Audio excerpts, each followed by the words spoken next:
Isang mapagpalang araw na naman mga kamonsta. So today, may purchase na naman sa ating carousel account. Flex muna natin tong item na to na isang vintage tie-dye by All Sports Pro Weight na single stitches all the way. Custom print by Vitamin Studio dated ng September 4, 2022 sa event na ginawa ng Full Circle na ginanap naman sa Metro 10 Pasig.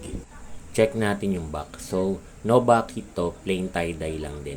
Dalawang beses ko na din palang pinabid tong item na to. Tapos dalawang beses din siyang na-flake. So, nakapost to sa carousel natin sa halagang 800 pesos. Then, tinawaran siya ni buyer ng 700 free shipping. So, binigay naman natin sa halagang 700. May kita mo talaga kung sure buyer ang isang tao. Hindi yan dumedepende sa presyo. Kapag gusto nila yan, kahit magkano pa yan, bibili nila yan. Babayaran nila yan sa'yo sa presyo na karapat dapat sa item na yan.